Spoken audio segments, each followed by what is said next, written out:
పిల్లలు బాగున్నారా? మీరు ప్రతిరోజు టీవీలో వచ్చేటువంటి డిజిటల్ పాఠాలని వింటున్నారు కదా. ఈరోజు మనము 3వ తరగతి తెలుగు పాఠాన్ని నేర్చుకుందాం. ఈ పాఠం బోధించడం ద్వారా మనం ఆశించినటువంటి సామర్థ్యాలు, అభ్యసన ఫలితాలు ఒకసారి చూద్దాం. అమ్మ గేయాన్ని స్పష్టంగా చదవగలుగుతారు, అమ్మ గేయాన్ని రాగయుక్తంగా పాడగలుగుతారు, అమ్మ గేయంలోని ప్రాసపదాలని గుర్తిస్తారు, గేయంలోని కొత్త పదాలకు అర్థాలను తెలుసుకుంటారు, గేయం యొక్క భావాన్ని తెలుసుకుంటారు. విద్యార్థులు వాళ్ళ అమ్మ వారి కోసము చేసేటటువంటి పనులను తెలుసుకుంటారు, పోల్చుకుంటారు మరియు రాస్తారు. ఓకే పిల్లలు, ఇప్పుడు మనము మీకు ఒక చిత్రాన్ని చూపిస్తాను. చిత్రాన్ని మీరు జాగ్రత్తగా పరిశీలించాలి. ఆ చిత్రంలో ఏమేమి ఉన్నాయో చెప్పండి. పిల్లలు, మీకు ఈ చిత్రంలో ఒక పెద్ద చెట్టు కనిపిస్తుంది కదా, చాలా పెద్దగా ఉంది కదా. ఆ చెట్టుకు ఏమున్నాయి? ఇంకా కొమ్మలున్నాయి. ఇంకా ఆ కొమ్మ మీద మీరు పరిశీలిస్తే చెట్టు మీద 2 చిలుకలున్నాయి. చిలుకలు బాగున్నాయి కదా, చిలుకలంటే మీకు ఇష్టం కదా. చెట్టు మనకేమిస్తుంది? చెట్టు మనకు పూలిస్తుంది, ఇంకా ఏమిస్తుంది? కాయలిస్తుంది, ఇంకా పండ్లనిస్తుంది, కలపనిస్తుంది, వంట చెరుకును కూడా ఇస్తుంది. మరి వంట చెరుకు అంటే ఏంటి? పొయ్యిలో కట్టెలు పెడతారు కదా, దాన్ని వంట చెరుకు అని చెప్పి మనము అంటాం. మనము బాగా ఎండగుందనుకో ఎక్కడికి వెళ్తాం? చెట్టు కిందకి వెళ్తాం కదా. చెట్టు కిందకి వెళ్ళి చెట్టు నీడలో ఉంటాం కదా. చెట్టు తర్వాత మీకు ఏం కనిపిస్తుంది? చెట్టు పక్కన ఒక బావి కనిపిస్తుంది కదా. బావి, దీన్ని మనము నుయ్యి అని కూడా అంటాం. బావిలో ఏముంటాయి? బావిలో నీళ్ళుంటాయి. నీళ్లను ఇంటి అవసరాల కోసము వాడుకునేవారు. బావికి అటు ఇటు 2 దిమ్మెలు ఉన్నాయి, చూసారా పిల్లలు? దిమ్మె మీద ఒక దూలం ఉంది. ఆ దూలానికి ఒక గిలక కూడా ఉంది. గిలక ఎందుకు? గిలక అంటే చక్రం. బావిలో మనము నీరు తోడాలంటే పైకి చేదా వేసి ఉంచడానికి ఎక్కువ శ్రమించాలి. అదే గిలక మీద వేస్తే సులభంగా తక్కువ శక్తిని ఉపయోగించి నీటిని మనము పైకి తోడవచ్చు. ఇంకా మీకు ఆ చిత్రంలో ఏం కనిపిస్తుంది? గిలక మీద ఒక తాడు కనిపిస్తుంది. తాడుకు ఒకవైపు బకెట్ ఉంది. ఆ బకెట్ పక్కన ఒక పెద్ద గంగాళం ఉంది. ఇప్పుడు పిల్లలు, ఈ బకెట్తో ఏం చేస్తాం? మనము బావిలో ఉన్నటువంటి నీటిని తోడుతాం. బావిలో ఉన్నటువంటి నీటిని తోడి ఆ గంగాళంలో మనము పోసుకొని మన అవసరాలకి వాడుతూ ఉంటాం. ఇంకా మీకు ఇంకా ఏం కనిపిస్తుంది అక్కడ? నీళ్ళు కింద పోయాయా? ఎలా పోయాయి?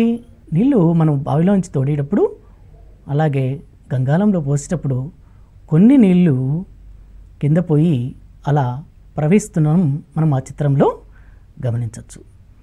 చూసారా పిల్లలు? ఇంకా ఏం కనిపిస్తుంది? అక్కడ ఒక పెద్ద బకెట్ ఉంది. ఆ బకెట్లో కూడా నీళ్ళు ఉన్నాయి కదా. ఇప్పుడు ఆ చిత్రంలో చూస్తే ఆ కింద పోయినటువంటి నీటిని కూడా మొక్కలకు పారించి మొక్కల్ని పెంచుకునేవారు. పిల్లలు, ఒకసారి ఇంకా ఏమున్నాయి అక్కడ? బాగా గమనిస్తున్నారు పిల్లలు. అక్కడ ఒక పీట ఉంది కదా, అమ్మ కూర్చుంది కదా పీట. ఇంకా అక్కడ ఒక సబ్బు పెట్టె ఉంది. అమ్మ పక్కన ఒక సబ్బు పెట్టె ఉంది, చూసారా? ఆ సబ్బు పెట్టె ఏ రంగులో ఉంది? ఎర్రని రంగులో ఉంది కదా.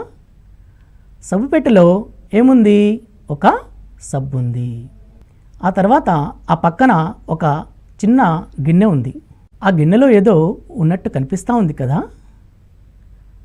ఏమై ఉండొచ్చు?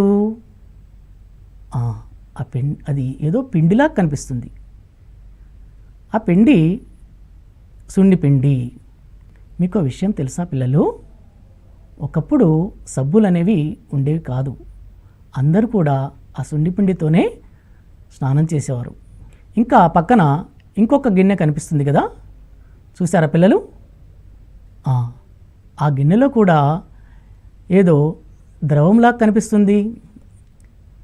ఏంటనుకుంటున్నారు అది? నూనె. నూనెతో ఏం చేస్తారో తెలుసా? చిన్నపిల్లల చర్మము చాలా సున్నితంగా ఉంటుంది కదా, ఆ సున్నితమైనటువంటి శరీరానికి అమ్మ ప్రేమగా ఆ నూనెను రాసి అప్పుడు పిల్లలకి స్నానం చేయిస్తుంది. పిల్లలు, ఇంకా అక్కడ మీకు ఏం కనిపిస్తున్నాయి? ఎవరున్నారు? ఒక చిన్న పాపాయి ఉంది. ఎక్కడుంది పసిపాప? అమ్మ కాళ్ళ మీద ఉంది. అమ్మ కాళ్ళ మీద పసిపాప ఉంది. ఇంకా ఎవరున్నారు? ఇంకా ఆ చిత్రంలో అమ్మ ఉంది. అమ్మ ఎర్ర చీర కట్టుకుంది కదా, అమ్మ పసిపాపకు ప్రేమగా స్నానం చేపిస్తుంది. ఆ పక్కన ఇంకొక పెద్ద అమ్మాయి ఉంది కదా, చూసారా? ఆ పెద్ద అమ్మాయి వాళ్ళమ్మకు సహాయం చేస్తుంది. ఏం సహాయం చేస్తుంది? వాళ్ళమ్మ చిన్న పాపకు స్నానం చేస్తుంటే ఆ అమ్మాయి ఏం చేస్తుంది? వాళ్ళమ్మకు మగ్గుతో నీళ్లను అందిస్తుంది. మరి ఇంకా ఆ చిత్రంలో మనకేం కనిపిస్తున్నాయి? ఇప్పుడు ఇంతవరకు మీరు ఈ చిత్రాన్ని జాగ్రత్తగా పరిశీలించారు కదా పిల్లలు? ఈ చిత్రంలో ఉన్నటువంటి పదాలని ఒక్కసారి చదువుకుందామా, నేర్చుకుందామా? ఇప్పుడు చిత్రంలో ఏముంది? బావి. Next bucket. ఏముంది పిల్లలు? నాతో కలిసి చెప్పండి. బకెట్. తర్వాత ఏముంది? తాడు. ఇంకా ఏముంది? గంగాలం ఉంది. గంగాలం అంటే అక్కడ పెద్దగా బకెట్ పక్కన పెద్దగా ఉంది కదా, నీళ్ళు పోసి ఉన్నాయి కదా, దాన్ని గంగాలం అని చెప్పి అంటాం. ఇంకా ఏముంది? చెట్టుంది. ఇంకా ఏమున్నాయి? చిలుకలు. చెప్పండి పిల్లలు. చిలుకలు. ఇంకా ఏమున్నాయి? సబ్బు. చెప్పండి నాతో. సబ్బు. ఇంకా ఏముంది? సున్నిపిండి. ఇంకా ఏముంది? పీట. చెప్పండి మళ్ళొకసారి. పీట. పీట మీద ఎవరు కూర్చున్నారు? అమ్మ కూర్చుంది కదా, అమ్మ కూర్చుంది పీట. ఇంకా ఏముంది? కూతురు. ఒకసారి నాతో పాటు చెప్పండి. కూతురు. ఇంకా ఏముంది? చిన్న పాప. చిన్న పాప ఎక్కడుంది? అమ్మ కాళ్ళ మీద ఉంది కదా. ఇంకా ఏముంది ఆ చిత్రంలో? గిలక. గిలక. చెప్పండి నాతో. గిలక. గిలక ఎక్కడుంది? బావికి ఉంది. ఇంకా ఏముంది? సబ్బు పెట్టె. ఇంకా ఏముంది? గిన్నె. ఇంకా ఏముంది? నీరు. ఏముంది? నీరు. నీరు ఎక్కడున్నాయి? బావిలో ఉన్నాయి, బకెట్లో ఉన్నాయి, ఇంకా గంగాలంలో ఉన్నాయి. కొన్ని నీళ్ళు ప్రవహిస్తా కూడా కింద పోయి పారుతూ ఉన్నాయి కదా. ఇంకా ఏముంది? అమ్మ. ఏముంది? అమ్మ. పిల్లలు, ఇంతవరకు మనము చిత్రం గురించి మాట్లాడుకున్నాము. అలాగే చిత్రంలో ఉన్నటువంటి పదాలన్నింటినీ కూడా మనము చదువుకున్నాము. ఒక్కసారి ఈ పదాలన్నీ రాసుకుంటారా?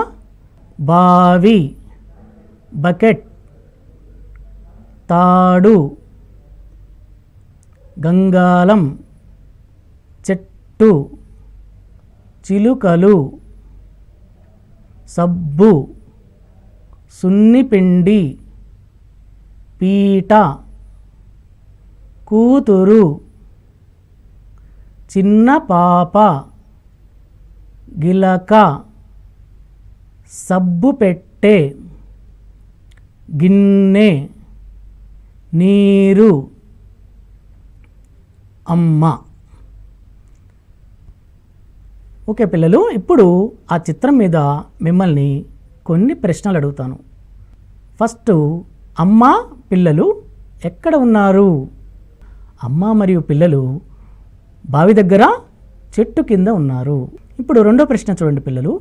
అమ్మ ఏం చేస్తుంది? అమ్మ చిన్న పాపాయికి స్నానం చేయిస్తుంది కదా. అమ్మ ఏం చేస్తుంది? చిన్న పాపాయికి స్నానం చేస్తుంది. నెక్స్ట్ ఇంకొక పాప ఉంది కదా అక్కడ. ఇంకో పాప ఏం చేస్తుంది? ఇంకొక పాప అమ్మకు మగ్గుతో నీళ్ళను అందిస్తుంది కదా. చాలా మంచి పిల్లలు, మీరు చాలా చక్కగా సమాధానం చెప్తున్నారు, చక్కగా పాఠం వింటున్నారు కదా పిల్లలు. ఇప్పుడు ఇంకొక ప్రశ్న అడుగుతాను, చూడండి. చెట్టు మీద ఏమున్నాయి? చాలా చక్కగా చెప్పారు పిల్లలు. చెట్టు మీద ఏమున్నాయి? 2 చిలకలు ఉన్నాయి. ఇంకో ప్రశ్న చూడండి. ఇంకా చిత్రంలో ఏమి గమనించారు మీరు? కొన్ని నీళ్లు నేల మీద ప్రవహిస్తున్నాయి. ప్రవహించడాన్ని మీరు చక్కగా గమనించారు పిల్లలు. ఇంకా బకెట్లో ఏమున్నాయి? బకెట్లో ఏమున్నాయి చెప్పండి. బకెట్లో నీళ్లు ఉన్నాయి. బకెట్లో నీళ్లు ఉన్నాయి. చిన్న పాపకు వాళ్ళమ్మ చాలా ప్రేమగా నూనె పోసి సబ్బుతో స్నానం చేపిస్తూ ఉంది కదా. మరి మీ ఇంట్లో కూడా చిన్నపిల్లలు ఉన్నారా? మీ ఇంటి చుట్టుపక్కల పిల్లలు ఉన్నారా? మీరు గమనించారు ఎప్పుడైనా?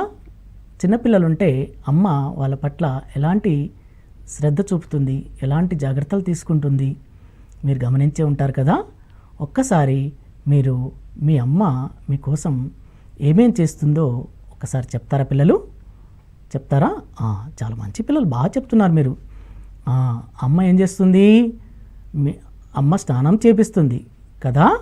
ఇంకా అమ్మ స్నానం చేపించిన తర్వాత ఏం చేస్తుంది? చక్కగా బట్టలేస్తుంది. ఇంకా ఏం చేస్తుంది? తలదూవుతుంది. ఇంకా అన్నం పెడుతుంది కదా.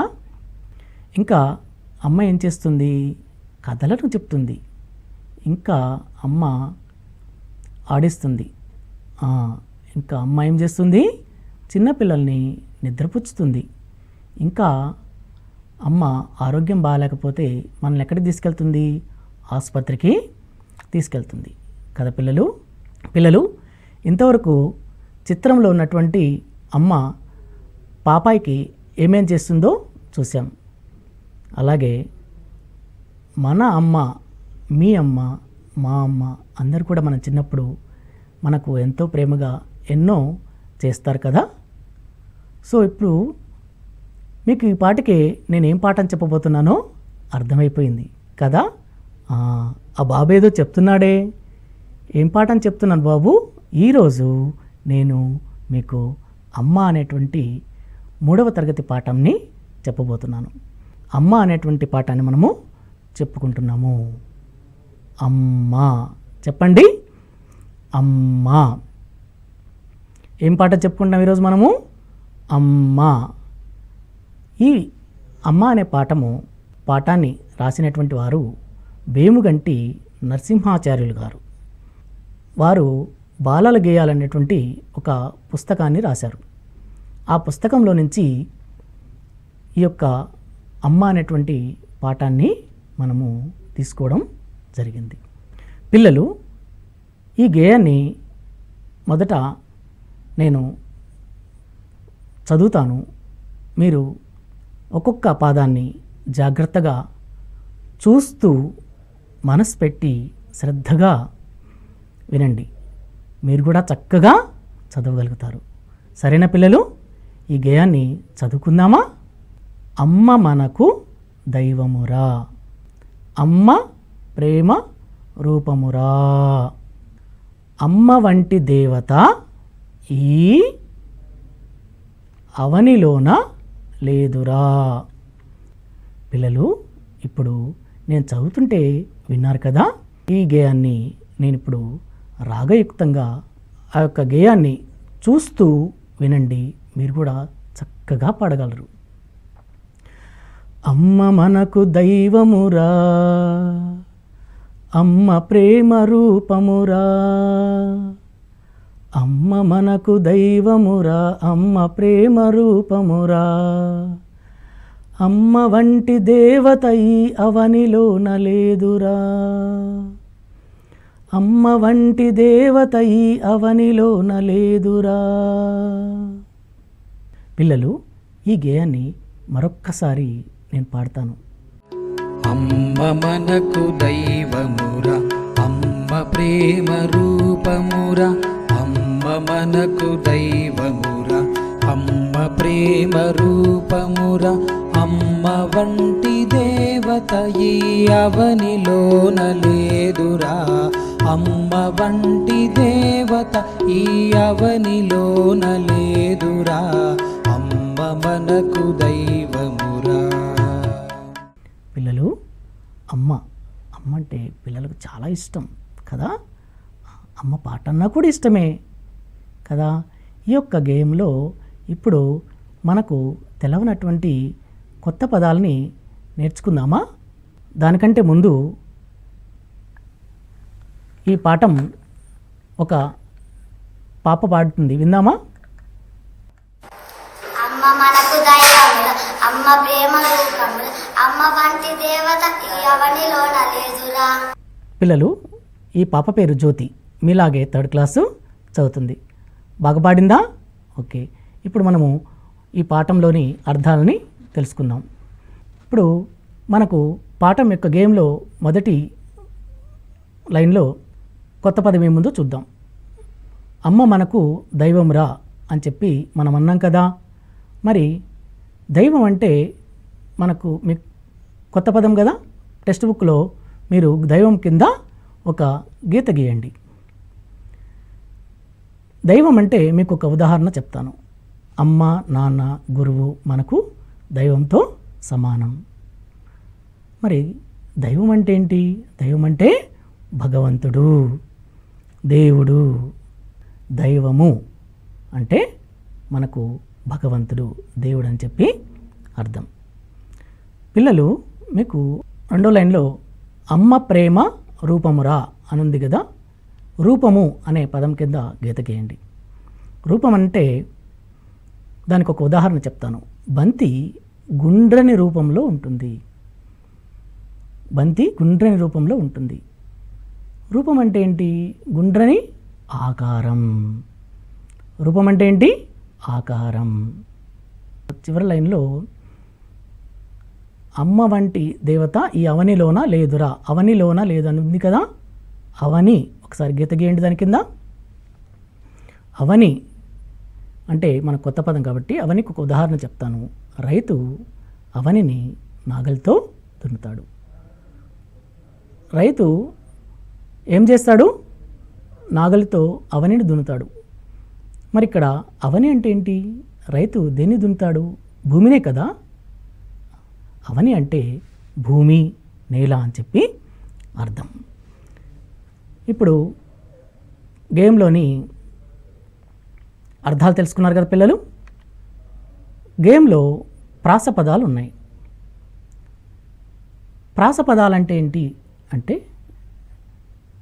ఒక పాదంలో, గేయ పాదంలో చివరి అక్షరము ఒకేలాగా ఉండేటువంటి పదాలని ప్రాసపదాలు అని చెప్పి అంటాం. మీరు ఒక్కసారి అమ్మ గేయాన్ని చూసినట్టయితే అమ్మ మనకు దైవమురా. తర్వాత 2వ పాదంలో అమ్మ ప్రేమ రూపమురా. అక్కడ పచ్చగా కనిపిస్తుంది కదా. నెక్స్ట్ అమ్మ వంటి దేవత. చివరి లైన్లో అమ్మ వంటి దేవత అవనిలోన లేదురా. వీటన్నిటిని కూడా మీరు గమనించినట్లయితే చివరిలో ఏముంది? రా రా ఉంది కదా. కాబట్టి ఇలాంటి పదాలను ఏమంటామంటే ప్రాసపదాలు అని చెప్పి అంటాం. ఇప్పుడు ప్రాసపదాల గురించి తెలుసుకున్నారు కదా పిల్లలు. ఇప్పుడు ఈ పాఠంలో మొదటి లైన్ గురించి మనము వివరంగా చూద్దాం. అమ్మ మనకు దైవంరా అన్నారు కదా. మరి అమ్మ దేవుడు ఎలా అయింది? ఎలా దేవుడితో సమానం? మనము అమ్మని దేవుడితో పోలుద్దామా? ఏం కావాలన్నా మనం ఎవరి దగ్గరికి వెళ్తాం? అమ్మ దగ్గరికి వెళ్ళి అమ్మ నాకు అది కావాలి, ఇది కావాలి, అది కొని, ఇది కొని అని అడుగుతాం కదా. అలాగే దేవుడి దగ్గర కూడా మనం వెళ్ళి గుడికి వెళ్ళి దేవుడి దగ్గర మనం మొక్కుతాం. మన కోరికలన్నీ దేవుడికి చెప్పుకుంటాం, మన అవసరాలన్నీ దేవుడికి చెప్పుకుంటాం కదా. అలాగే అమ్మ దగ్గర మనకేదైనా బాధ ఉందనుకో, మన కడుపులో నొప్పి వచ్చినా, ఎవరైనా కొట్టినా, తిట్టినా, ఎవరైనా ఏం చేసినా వెంటనే మనం ఏం చేస్తాం? పరిగెత్తుకుంటూ పోయి అమ్మ దగ్గరికి పోయి చెప్పుకుంటాం కదా. అలాగే దేవుడి దగ్గర కూడా మనకి ఏదైనా ఎవరైనా బాధించినా, మనం వాళ్ళతో పోరాడలేకపోయినా మనం వెంటనే దేవుడి దగ్గరికి పోయి దేవుడా ఫలాని వాళ్ళ నుంచి నన్ను కాపాడు అని చెప్పి మనం దేవుడి దగ్గరికి వెళ్ళి గుడిలో కోరుకుంటామా? అలాగే మనం ఏదైనా తప్పు చేసామనుకో వెంటనే వెళ్ళి అమ్మ దగ్గరికి వెళ్ళి అమ్మ పొరపాటైందమ్మా, ఇది తప్పైందమ్మా, నన్ను క్షమించమ్మా, ఇంకోసారి ఇలా చేయనమ్మా అని చెప్పి మీరు అమ్మకు క్షమాపణ వేడుకుంటారు కదా. అలాగే ఒక్కోసారి మీరు గుడికి వెళ్ళి దేవుడి దగ్గరికి వెళ్ళి ఏం చేస్తారు, స్వామి నేను తప్పు చేశాను, నా వల్ల పొరపాటైంది, ఇంకోసారి ఎప్పుడు ఇలా తప్పు చేయను అని దేవుడి దగ్గర కూడా మీరు క్షమాపణ వేడుకుంటారు కదా. అలాగే అమ్మ మనకు ఎదురుగా కనిపిస్తుంది. ఏదైనా బాధ రాగానే వెంటనే కాబట్టి మనం ఏం చేస్తాం, అమ్మ దగ్గరికి వెళ్ళి మనము చెప్పుకుంటాం, అన్నీ చేస్తాం. అమ్మ మనకు ఎదురుగా కనిపిస్తుంది. కానీ దేవుడు మనకు కనిపించలేక అమ్మ రూపంలో దేవుడు కనిపిస్తాడు. కాబట్టి అమ్మ మనకెవరు, దైవము. అమ్మ మనకెవరు పిల్లలు, దైవము. అంటే అమ్మ మనకు దేవుడితో సమానము. పిల్లలు ఇప్పుడు రెండో లైన్ ఉంది కదా, అమ్మ ప్రేమ రూపము. అమ్మ ప్రేమ ఎలా ఉంటుంది ఒకసారి చూద్దామా. అమ్మ మనకు అడగకుండానే అన్ని ఇస్తుంది కదా. దేవుడైనా మనకు కొన్ని కోరికలు కోరాలేమో కానీ మనము చిన్నప్పటి నుంచి మనకు మన పని మనం పూర్తిగా చేసుకునే వరకు ప్రతి పని కూడా అమ్మ మనకు చేసి పెడుతుంది. అమ్మ ఎప్పుడు కూడా పిల్లలు సంతోషంగా ఉండాలని కోరుకుంటుంది కదా. మనం సంతోషిస్తే అమ్మ సంతోషిస్తుంది, మనం బాధపడితే అమ్మ బాధపడుతుంది. మన సంతోషంగా ఉండాలని, మన సంతోషం కోసం మనం బాగా ఆకలితో అమ్మ అమ్మ అమ్మ అమ్మ ఆకలిస్తుందమ్మా అని చెప్పి మన అమ్మని అడిగామనుకో, అమ్మ తింటున్నటువంటి అమ్మ కూడా తను మానుకొని మనకు తినిపిస్తుంది. అంటే మన కోసం తన సంతోషాన్ని అన్నిటినీ కూడా త్యాగం చేస్తుంది. ఇంకా మనం బాగుండాలని చెప్పి ఎప్పుడు అమ్మ గుడికి వెళ్ళినా మీరు చూడండి, అమ్మ మన గురించే మొక్కుతుంది. నా పిల్లలు మంచి వృద్ధిలోకి రావాలి, నా పిల్లలు ఆరోగ్యంగా ఉండాలి, నా పిల్లలు బాగుండాలి, మంచి ఉన్నత స్థితికి చేరాలి అని చెప్పి అమ్మ మొక్కులో మన మన గురించే ఉంటుంది కదా పిల్లలు. అలాగే అమ్మ మన నుంచి ఏమైనా ఆశిస్తుందా? ఇన్ని చేస్తుంది కదా అమ్మ, మన నుంచి ఏం ఆశిస్తుంది? మన నుంచి అమ్మ ఏమీ ఆశించదు. ఏమీ ఆశించకుండా మనకు సేవ చేస్తుంది. మనకు ముఖ చిత్రంలో మనం చెప్పుకున్నాం కదా, చెట్టు చూసాం కదా, చెట్టు కూడా మనకు మన నుంచి ఏమీ ఆశించకుండా మనకు అన్నీ ఇస్తుంది. అమ్మ కూడా మనకు మన నుంచి ఏమి ఆశించకుండానే అన్ని సేవలు చేస్తుంది. అలాగే అమ్మ తన బాధను, మన బాధని అమ్మ బాధగా భావిస్తుంది. మన సంతోషాన్ని అమ్మ సంతోషంగా భావిస్తుంది. మనం సంతోషంగా ఉంటే అమ్మ సంతోషమే. మనం బాధపడుతున్నా, మనకు ఆరోగ్యం బాగాలేకపోయినా అమ్మ చాలా బాధపడుతుంది కదా పిల్లలు. అమ్మ ప్రేమ మనం ఎంతకాలం బతుకుంటే, మనం బతికున్నంత వరకు, అమ్మ బతికున్నంత వరకు అమ్మ ప్రేమ మనకు శాశ్వతంగా ఉంటుంది. మనం బతికున్నంత వరకు అమ్మ ప్రేమ ఉంటుంది. చూసారా అమ్మ ప్రేమ ఎలాంటిదో? కాబట్టి అమ్మ ప్రేమ రూపం కదా. అంటే ప్రేమకు కిరక ఒక రూపాన్ని ఇచ్చినట్లయితే అది అమ్మ అవుతుంది. ప్రేమకు రూపాన్ని ఇస్తే ఏమవుతుంది? అమ్మ అవుతుంది. మూడవ లైను, అమ్మ వంటి దేవత మనకు అవనిలోన లేదురా. ఇంతకుముందు చెప్పుకున్న పిల్లలు, ఇలాంటి అమ్మ, ఇంత దైవంతో సమానమైనటువంటి అమ్మ, అలాంటి అమ్మ ఈ యొక్క అవనిలో, ఈ అవని అంటే మనం చెప్పుకున్నాం భూమి అని, ఇలాంటి భూమి మీద మనకు అమ్మ ప్రేమ మనకి ఎక్కడ కూడా, అంత ప్రేమ ఎక్కడ కూడా మనకు దొరకదు పిల్లలు. ఒక్కసారి ఈ యొక్క గేమ్ యొక్క మొత్తం భావాన్ని ఒక్కసారి గేమ్ పాడుకొని గేమ్ భావాన్ని తెలుసుకుందామా? చూడండి. అమ్మ మనకు దైవమురా, అమ్మ ప్రేమ రూపమురా, అమ్మ వంటి దేవత ఈ అవనిలోన లేదురా. అమ్మ మనకు దైవంతో సమానం. అమ్మ ప్రేమకు ఒక రూపాన్ని ఇస్తే అది అమ్మలాగా ఉంటుంది. అమ్మలాంటి దేవత ఈ యొక్క భూమి మీద ఎక్కడ కూడా ఉండదు అని ఈ యొక్క గేయంలోని ఈ పాదం యొక్క భావము. ఇప్పుడు పిల్లలు మీరు గేయాన్ని విన్నారు కదా, గేయం చదివారు, చదువుతుంటే విన్నారు, పాడారు, ఒక పాప పాడుతుంటే చూశారు. అలాగే ఈ యొక్క గేమ్ యొక్క అర్థాలను తెలుసుకున్నారు, ప్రాసపదాలను తెలుసుకున్నారు, గేమ్ యొక్క భావాన్ని కూడా తెలుసుకున్నారు కదా పిల్లలు. బాగా అర్థమైంది కదా. అమ్మ గురించి మనము చాలా తెలుసుకున్నాం. దేవత లాంటి అమ్మ మనకు ఎంతో త్యాగం చేస్తుంది తెలుసుకున్నాం కదా. మన కోసం అమ్మ మన సంతోషం కోసం అన్నీ చేస్తుంది. మన మీద ప్రేమ చూపిస్తుంది, మన అవసరాలు తీరుస్తుంది. మనం కూడా మరి అమ్మని ఎలా చూసుకోవాలి? ప్రేమగా చూసుకోవాలి కదా. మరి అమ్మ చెప్పిన పనులన్నీ కూడా మనం చేయాలి కదా. అమ్మ పని చేసుకుంటున్నప్పుడు మనకు అది కావాలి ఇది కావాలి అలా చేయాలి ఇలా చేయాలి అని విసిగించకూడదు కదా. మరి అమ్మ ప్రతి పనిలో కూడా మనం అమ్మకు సహాయం చేయాలి. అలాగే అమ్మ పెద్దయిన తర్వాత మనము అమ్మ చిన్నప్పుడు మనకు ఎంత ప్రేమ చూపిందో, ఎంత ఓపికగా మనకు సేవ చేసిందో మనం కూడా అమ్మకు అంతే సేవ చేయాలి కదా పిల్లలు.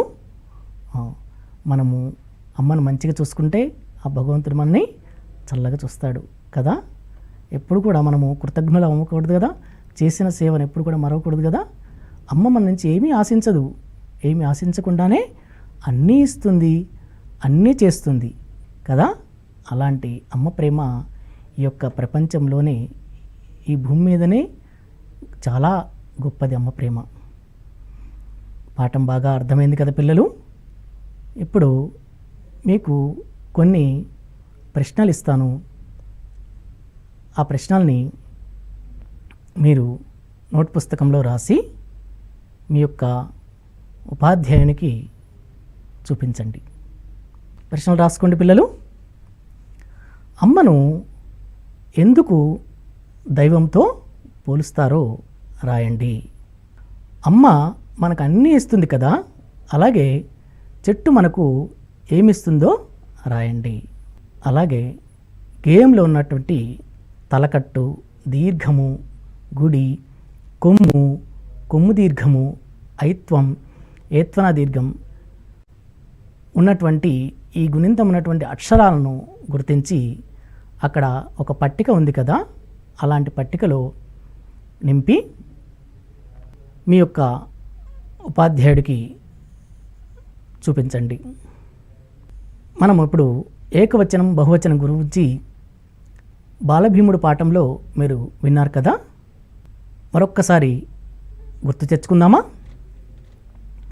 ఒక వస్తువు ఏదైనా సరే, ఒక్క వస్తువు ఉంటే ఒక వస్తువు పేరే తెలిపేటటువంటి పదాలని ఏకవచనము అని చెప్పి అంటాం.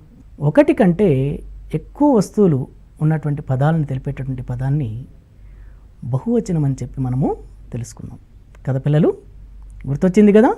కింద కొన్ని బహువచనాలు ఇచ్చాము. ఆ బహువచనాలకు సంబంధించినటువంటి ఏకవచనాలు మీకు పాఠంలో ఉన్నాయి. ఇక్కడ ఒక ఉదాహరణ కూడా ఇస్తున్నా నేను. ఉదాహరణకు చెట్లు. చెట్లు అంటే ఎన్ని? చాలా, 2 అంతకంటే ఎక్కువ ఉన్నాయనుకో ఏమంటాం మనం? చెట్లు అని చెప్పి అంటాం. అదే ఒకటే ఉందనుకో ఏమంటాం మనము? చెట్టు. ఒక్కటే ఉంటే చెట్టు అంటాం, మరిన్ని ఉంటే చెట్లు అని చెప్పి అంటాం. ఇప్పుడు ఉదాహరణ చెప్పుకున్నాం కదా. ఇప్పుడు మిగతా పదాలకి మీరేం చేయాలంటే ఏకవచనాలు రాసి మీ యొక్క ఉపాధ్యాయుడికి చూపించండి. దేవతలు, రూపాలు, పక్షులు, బావులు, పీటలు, సబ్బులు. ఈ బహువచన పదాలకి మీరు ఏకవచనాలను రాయండి. పిల్లలు, మీ ఉపాధ్యాయులు మీకు ఈ పాఠానికి సంబంధించినటువంటి వర్క్షీట్లను ఇస్తారు. వాటిని పూర్తి చేసి వాటిని రాసి మీరు సొంతంగా రాసి మీ యొక్క ఉపాధ్యాయులకు అందివ్వగలరు. పాఠం బాగా అర్థమైంది కదా పిల్లలు. ఈ పాఠము ఇంతటితో సమాప్తము. ఈ పాఠం యొక్క 2వ భాగాన్ని మనము ఇంకొక రోజు చెప్పుకుందాం.